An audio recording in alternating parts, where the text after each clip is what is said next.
ಎಲ್ಲರಿಗೂ ಹೇಗಿದ್ದೀರಿ? ಎಲ್ಲರೂ ಚೆನ್ನಾಗಿದ್ದೀರಲ್ವ? ನಾನು ಚೆನ್ನಾಗಿದ್ದೀನಿ. ಇವತ್ತೊಂದು ನಾನೊಂದು ರೆಸಿಪಿ ಮಾಡ್ತಾಯಿದ್ದೀನಿ. ಸಿಂಪಲಾಗಿ ಒಂದು ಬ್ರೆಡ್ಡಲ್ಲಿ ಇಟ್ಟುಬಿಟ್ಟು ಇದರೊಂದು ಹೇಗೆ ಮಾಡೋದು ನೋಡುವ. ಮೊದಲು ಈ ಬ್ರೆಡ್ಡನ್ನು ಫ್ರೈ ಮಾಡಿ ತೆಗಿಬೇಕು. ಆಮೇಲೆ ಅರ್ಧ ಲೀಟರ್ ಹಾಲು, ಸಕ್ಕರೆ, ಅದಕ್ಕೆ ಬೇಕಾದಷ್ಟು, ಆಮೇಲೆ 2 ಚಮಚದಷ್ಟು ಕಸ್ಟರ್ಡ್ ಪೌಡರನ್ನು ತೊಗೊಂಡಿದ್ದೀನಿ. ಮೊದಲಿಗೆ ಹಾಲನ್ನು ಬಿಸಿಯಾಗೋಕ್ಕಿಡುವ. ಪ್ಯಾನಲ್ಲಿ ನಾನು ತವ ಇಟ್ಬಿಟ್ಟು ತುಪ್ಪ ಮತ್ತು ಎಣ್ಣೆಯನ್ನು ಬಿಸಿಯಾಗೋಕ್ಕಿಟ್ಟಿದ್ದೀನಿ. ಈಗ ಬ್ರೆಡ್ಡನ್ನಲ್ಲಿ ಒಂದೊಂದು ಲೈಸಿ ಹಾಕಿ ಪೀಸನ್ನು ಫ್ರೈ ಮಾಡಿ ತೆಗೆಯುವ. ನಾನು ಪಾತ್ರೆ ಹಾಕಿ ಇಟ್ಟಿದ್ದೀನಿ ಅಂದರೆ ಎಲ್ಲ ಬೇಗನೆ ಫ್ರೈ ಮಾಡಿ ತೆಗಿಲಿಕ್ಕೆ ಒಂದೇ ಸಲ. ಈಗ ಟರ್ನ್ ಮಾಡಿ ಹಾಕಿ ಫ್ರೈ ಮಾಡಿ ತೆಗೆಯುವುದನ್ನು. ಬ್ರೆಡ್ಡೆಲ್ಲ ಫ್ರೈ ಮಾಡಿ ಆಯಿತು. ಈಗ ಹಾಲನ್ನು ಕೂಡ ಬಿಸಿ ಆಗೋಕೆ ಇಟ್ಟಿದ್ದೀನಿ. ಇದು ಬಿಸಿ ಆಗಲಿ.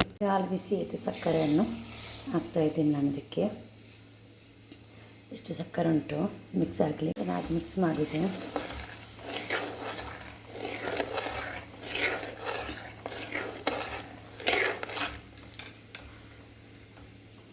ಗ್ಯಾಸನ್ನು ಸ್ಲೋ ಮಾಡಿದ್ದೀನಿ. ಈಗ ಕಸ್ಟರ್ಡ್ ಪೌಡರನ್ನು ಹಾಲಲ್ಲಿ ಮಿಕ್ಸ್ ಮಾಡಿ ಇಟ್ಟಿದ್ದೆ, ಅದನ್ನು ಇದಕ್ಕೆ ಹಾಕುವ. ಬಿಟ್ಟು ಮಿಕ್ಸ್ ಮಾಡ್ತಾ ಇರುವ. ಎರಡು ಚೆನ್ನಾಗಿ ಕರಗಲಿ. ಇನ್ನು ಸಾಕು. ಇಷ್ಟ ಆದರೆ ಗ್ಯಾಸನ್ನು ಆಫ್ ಮಾಡ್ತಾಯಿದ್ದೀನಿ ನಾನು. ಜಾಸ್ತಿ ಗಟ್ಟಿಯಾಗೋದನ್ನು ಬೇಡ. ಈಗ ಒಂದು ಗ್ಲಾಸ್ ಬೌಲ್ ತೊಗೊಂಡಿದ್ದೀನಿ. ಇದನ್ನು ಮಿಕ್ಸ್ ಮಾಡಿ ಇದಕ್ಕೆ ಹಾಕುವ. ಇದೊಂದು ಪೀಸಿ ಈ ಥರ ಇಟ್ಬಿಡುವ. ಬಿಟ್ಟು ಮೇಲೆಲ್ಲ ಸ್ವಲ್ಪ ಹಾಕ್ಕೊಂಡು ಬರಬೇಕು ಈ ಥರ.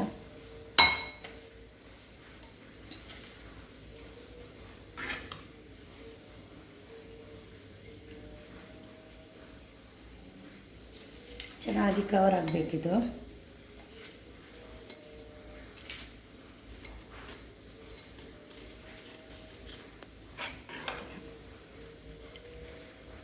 ಮೇಲೆ ಸ್ವಲ್ಪ ಬಾದಾಮನ್ನು ಕಟ್ ಮಾಡಿಟ್ಟಿದ್ದೀನಿ, ಹಾಕಿದ್ದೀನಿ ಚೆನ್ನಾಗಿ ಕಾಣಲಿಕ್ಕೆ ಅಂತ. ಇನ್ನು ಫ್ರಿಜ್ಜಲ್ಲಿ ಇಟ್ಟುಬಿಟ್ಟು 1-2 ಗಂಟೆ ಬಿಟ್ಟು ತಿಂದು ನೋಡುವ. 1-2 ಗಂಟೆ ಆಯಿತು ಇಟ್ಟುಬಿಟ್ಟು ಫ್ರಿಜ್ಜಲ್ಲಿ ಕೋಲ್ಡ್ ಆಗಿದೆ. ಇನ್ನೊಂದು ಪ್ಲೇಟಿಗೆ ಸ್ವಲ್ಪ ಹಾಕ್ಕೊಂಡು ತೋರಿಸ್ತೀನಿ ನೋಡಿ. ಕಟ್ ಮಾಡಿ ಒಂದು ಪೀಸ್ ತೆಗೆದಿದ್ದೀನಿ. ತುಂಬ ಚೆನ್ನಾಗಾಗುತ್ತೆ. ತುಂಬ ಟೇಸ್ಟ್ ಆಗುತ್ತೆ. ಗೆಸ್ಟೆಲ್ಲ ಬಂದರೆ ಏನಾದರೂ ಮಾಡಬೇಕಲ್ಲ, ಈ ಥರ ಒಂದು ಡೆಸರ್ಟನ್ನು ಮಾಡಿ ಕೊಡ್ಬೋದು. ವಿಡಿಯೋ ಇಷ್ಟ ಆದರೆ ವಿಡಿಯೋಗೊಂದು ಲೈಕ್ ಕೊಡಿ. ಫ್ಯಾಮಿಲಿ ಫ್ರೆಂಡ್ಸ್ಗೆಲ್ಲ ಕಳಿಸಿ. ಅವ್ರು ಕೊಟ್ಟು ನೋಡ್ಕೊಂಡು ಅವ್ರಿಗೂ ಲೈಕ್ ಮಾಡಲಿ. Thank you. Take care. ಅಸ್ಸಲಾಮು ಅಲೈಕುಮ್.